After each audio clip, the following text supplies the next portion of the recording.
Nah, di sini juga ada kurikulum pendidikan Islam.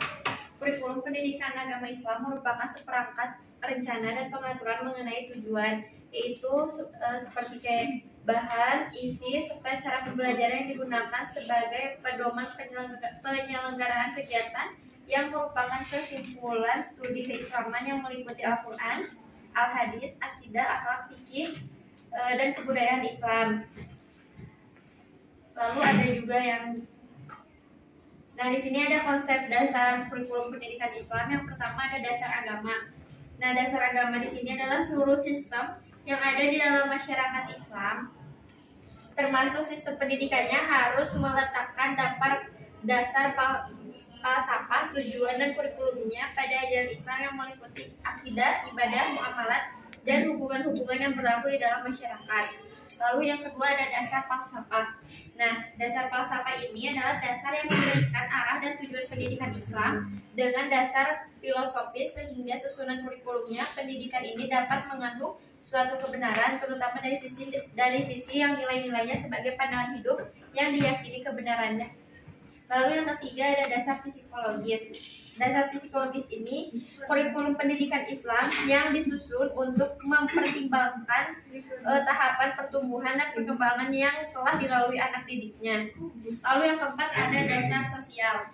Dasar sosial ini yaitu memberikan gambaran bagi kurikulum pendidikan Islam yang mencerminkan dasar sosial yang mengandung ciri-ciri masyarakat Islam dan kebudayaannya. Lalu ada dasar organisatoris. Ini tuh yaitu memberikan landasan dalam penyusunan bahan pembelajaran serta penyajian dalam proses pembelajarannya. Nah, ini prinsip-prinsip kurikulum pendidikan Islam.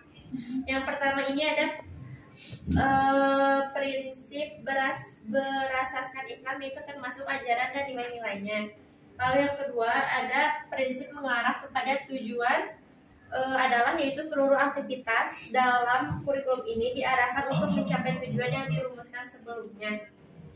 Lalu yang ketiga ada integritas. Nah, integritas ini adalah prinsip antara mata pelajaran dengan pengalaman peserta didik.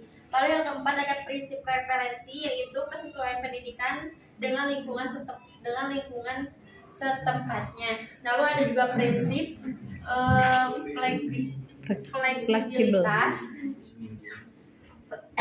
Itu adalah prinsip yang terdapat ruang gerak yang memberikan sedikit kebebasan dalam bertindak.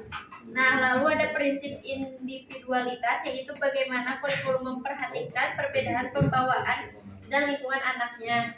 Nah, ada juga prinsip keseimbangan, yaitu bagaimana kurikulum tersebut dapat mengembangkan sikap peserta didik atau potensi peserta didik secara harmonis. Ada juga prinsip efektivitas, adalah agar kurikulum dapat menunjang aktivitas baru untuk guru yang mengajar kepada peserta didik dan yang belajarnya juga.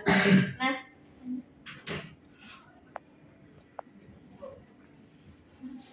ada juga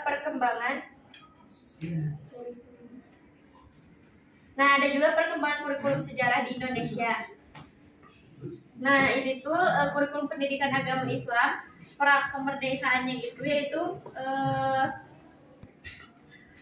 dipengaruhi oleh kolonialisme yang hasilnya bangsa ini juga dididik untuk mengabdi kepada penjajah. Karena itu menurut Muhammad Ali Hasan, pada saat penjajahan semua bentuk pendidikan ini dipusatkan untuk membantu dan mendukung kepentingan penjajah. Lalu yang kedua ada kurikulum masa Orde Lama. Nah, masa Orde Lama ini yaitu kurikulum ini dalam prakteknya baru dilaksanakan pada tahun 1950.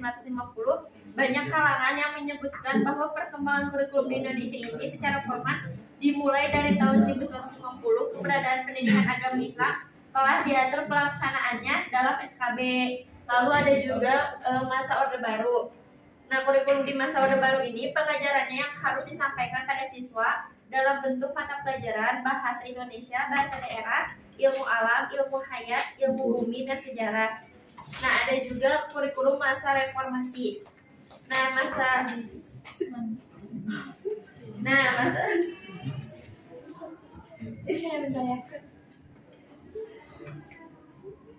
sejarah telah mencatat bahwa bergantinya rezim maka akan berdampak dan perubahan kebijakannya yang berlaku. Era reformasi ini telah mengedepankan keterbukaan, transparansi, telah berpengaruh pada dunia pendidikan nasional. Kurikulum di era reformasi ini juga telah mengalami beberapa perubahan, yaitu di antaranya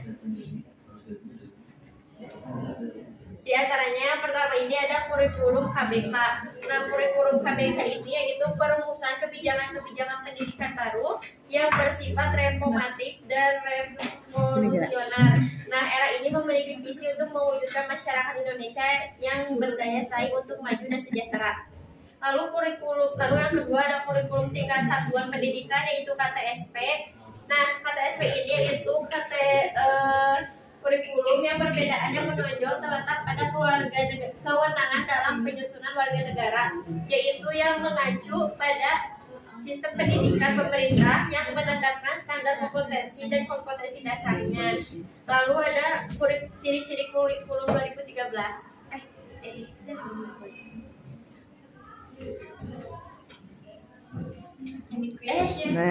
Ini satu lagi ciri-cirinya kurikulum 2013 itu yaitu pertama, mewujudkan pendidikan yang berkarakter, lalu dua, menciptakan pendidikan yang berwawasan lokal, yang ketiga, menciptakan pendidikan yang ceria dan bersahabat.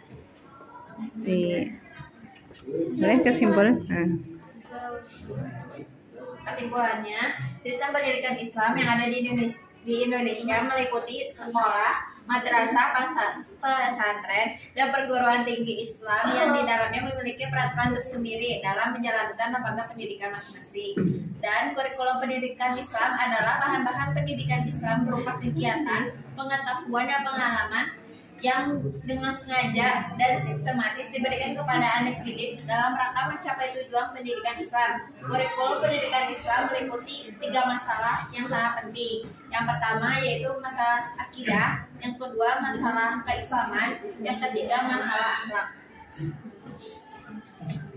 Demikian. Iya. Kan sekarang mau diskusi, mau ada pertanyaan. Ya boleh.